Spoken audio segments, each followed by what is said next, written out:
So it's that time of year once again when we can look back at what we did and didn't achieve in the past year and set targets for the year ahead. Now, I decided to get in early with this video as I'm pretty sure within 1 week you'll be sick and tired of watching YouTubers upload these types of videos.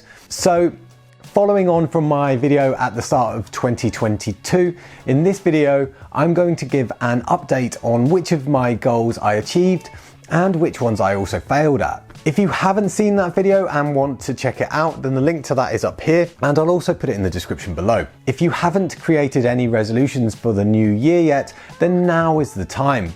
So please feel free to share your goals in the description below, and remember to write them down as you are more likely to achieve them if you do, and that way you also won't forget them. So I'm going to break this video into 3 sections. Firstly, I'll talk about my investment goals, then I'll move on to YouTube and my other side hustles, and then I'll finish up with other goals. As always, the timestamps are in the description below, so feel free to jump backwards and forwards as you want. As always, if you enjoy this video or get any value from it, then I'd really appreciate an early thumbs up as it massively helps support the channel. Also, if you enjoy videos about personal finance, investing, or how to reach financial freedom, I recommend you subscribe as I upload new content every week. Also, please note, nothing in this video is intended to be financial advice, and if you want financial advice, you should seek a licensed professional. So starting with investing. 2022 has been a diabolical year, and in my opinion, I sadly think 2023 isn't going to be much better for at least the first half to 3/4 of the year. But again, I don't have a crystal ball, so who knows? As of the time of recording, which is the 27th of December, my portfolio is down 50% year to date, with December being one of my worst months this year, mainly down to Tesla stock taking a massive hit in the past month, and my portfolio being overweight towards them. Let's just say my aim of returning 15% this year was completely blown out the water. At the end of last year, I mentioned I wanted to reduce the number of stocks in my portfolio, which I have done, but not to the extent I had hoped. This is mainly down to the market performing badly, and I don't want to close out those positions in the negative. So I'd rather just wait until the market recovers, so this goal will be carried over into 2023. I also mentioned last year that I wanted to close out a few investments which were pandemic plays and are mainly travel related stocks. I've not closed these out yet due to them being in the negative, so hopefully these will be cashed out in 2023, but again, this depends on how the market performs. I mentioned at the end of the last year that I wanted to rearrange some of the people I copy on eToro. Again, I wasn't expecting the market to perform as badly as it did, so a few people will be dropped when the market recovers. In regards to 2023 performance, I'm not even going to make an attempt to guess where my portfolio may be at the end of the year. Firstly, because we haven't really seen earnings compression yet, so I think the market is still likely to get worse. Also, the market has never bottomed out while the Fed is raising rates, and they still plan to raise rates. Now, I don't have a crystal ball. This is just my own opinion, so none of this is financial advice, but when the market does bottom out, I expect we will have quite a bounce, like we've seen in all the other bear market rallies.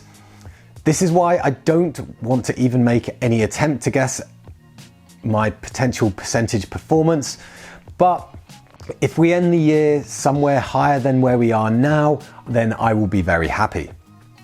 I said last year I wanted to add 20 to 25k to my portfolio, and I actually added 26,900-ish, so I actually exceeded this, but I set a target for my portfolio value to reach 160,000, which I massively missed due to my portfolio going down in value instead, and my current portfolio value is now hovering around 75k. Now, obviously this isn't great, but at the same time, it's not a loss till you cash out, and I have no necessity to cash this money out, so hopefully this will recover in 2023 and 2024.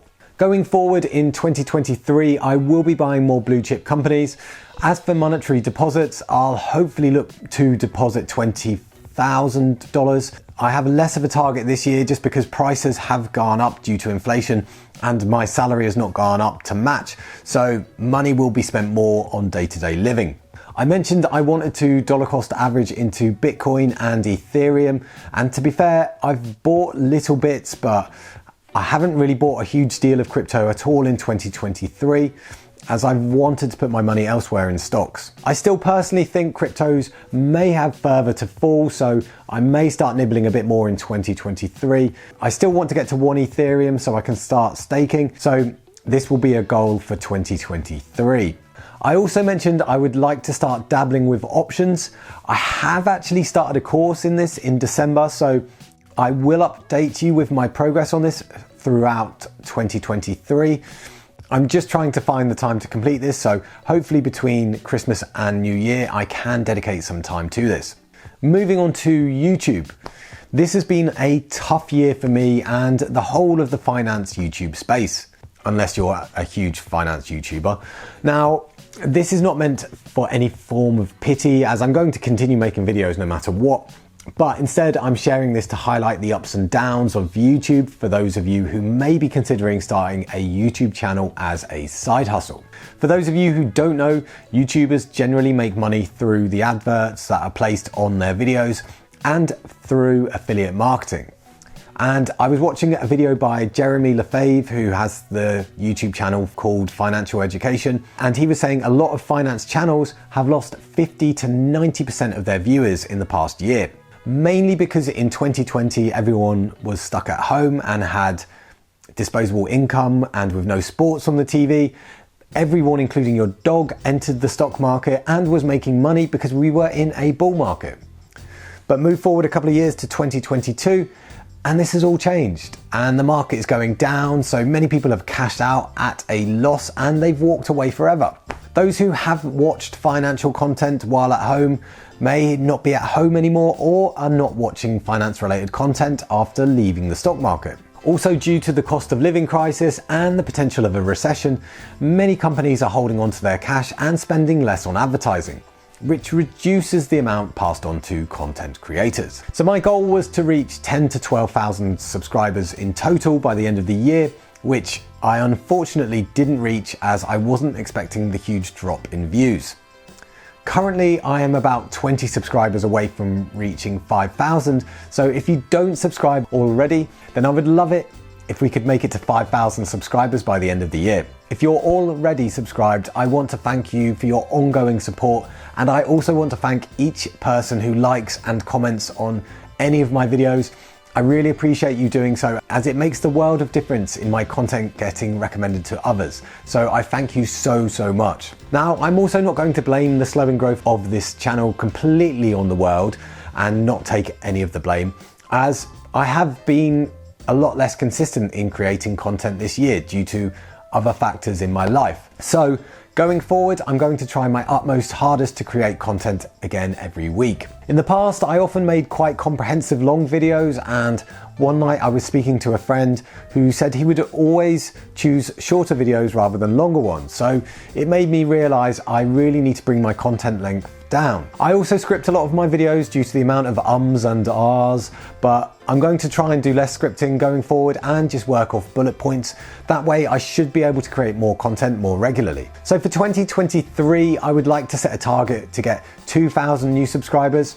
If we made it to 10K, I'd be blown away. I've learned a few things about YouTube in the past year, and while you could have the most informative video in the world, it doesn't matter if you don't get people clicking on it. YouTube revolves around keywords and clickable titles and thumbnails. It's a bit sad really, because there are probably thousands of people with highly educational content that just don't get seen due to their titles and thumbnails.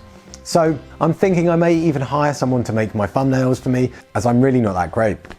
So if anyone watching this is interested, then please drop us a comment or get in contact through the channel page. In regards to total views this year, I crossed over the 500k mark. I had aimed for 750k, but unfortunately we didn't make this. So considering I'm currently on 507k today, I'd really like to get this to 750k in the next year. If we got to 1 million, that would be insane. I've mentioned in the past, the aim for the channel is to do this full time.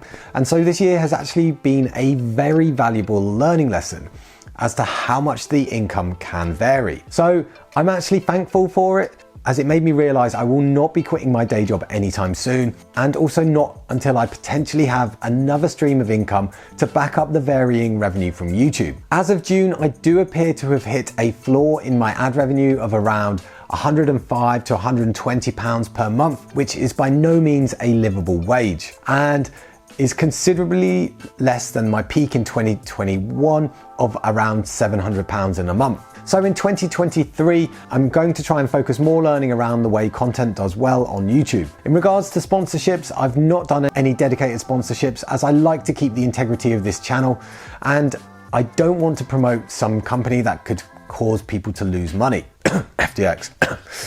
Oh, got a bad cough today. I'm joking. They didn't contact me, but I have had numerous other crypto companies contact me about working with them, some of which have some very questionable interest rates, so I've steered well clear from them. Especially as I do not think FTX will be the last crypto broker to go under in this current crypto winter. If any credible companies do want to sponsor a video, then please feel free to get in contact, as that would definitely help me progress towards my goals of doing this full time. As mentioned last year, I've toyed with the idea of setting up a Patreon, as I know a few of you have asked me about this. I would probably set up a Discord server where you can chat with me directly and get access to my buy and sell alerts. Let us know below if you would find that beneficial, or what else you would want to see from my Patreon, as I only really want to do this in the future if I can give real value back to you. So till then, this will stay on the back burner. Moving on to affiliates, these are the links that you get in the descriptions of videos, where if you sign up or buy something, then I get a kickback. I only really have a handful of these links, and I should probably look to work with more companies or promote these in a better way, as these can be a serious earner, with some larger YouTube channels making way more off of the affiliate marketing than they do from advertising. For me personally, my affiliate income is very inconsistent, and as most of them revolve around the stock market or signing up to a broker, these haven't been great this year, which is completely understandable, as realistically, who wants to sign up to a broker and watch their investment go down? So I'm positive this will improve when we come out of this bear market. I don't think I've made money off of affiliates since August, so as a goal, I would love to start bringing in consistent money every month. So hopefully this may happen towards the tail end of 2023. We will have to see on that one. So my original goal was to get to $1,000 a month from ad revenue and affiliates. Unfortunately, I couldn't have been further from it. But either way, I am massively thankful for any money generated by this channel, which at the moment is roughly £120 a month, which is around $145. I've made videos in the past breaking down exactly what I made, not as a way to brag, but more of a way to inspire, as these are the types of videos that encouraged me to start my YouTube journey. So if you want me to do an in-depth video breaking down everything I made in 2022, then please let us know in the comments below. If there is any specific content you would like to see me make in 2023, then please let us know in the comments also. In regards to other side hustles, I've mentioned in the past I do IT consultancy outside of my day job, but in 2022 I've tried to limit this just due to the fact it is a time for money business. So I'm not actively looking for any new clients, but I still do work for existing clients as and when they need it. As mentioned last year, the aims of this channel is to one day do this full time, so while I haven't achieved this yet, I'm sure this will happen in due course, and I will keep chipping away to reach that goal.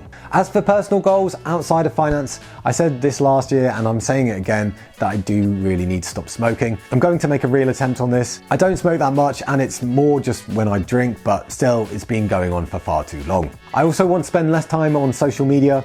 Instagram is the worst app in the world for doom scrolling, and I would rather use my time in alternative, more productive ways. I have implemented work modes on my phone to now hide all but essential notifications until a specific time of the day, which so far has helped massively and prevents me being distracted by it. Also in 2023, I will be keeping an eye on the property market and potentially put a deposit down on a property, as I'm hoping house prices may pull back, so I will be keeping a keen eye on this. Anyway, let us know your goals for 2023 and what you plan to do to achieve them. And don't forget to let me know any specific content you would like to see me make in 2023. As mentioned earlier, I want to thank you so much for your continued support. And if you haven't already, then please like and subscribe. And if you want to watch my original goal setting video for 2022, then it's this video over here. It's been Ollie from Get Geek Finance. Thanks for watching, and I'll catch you in the next one.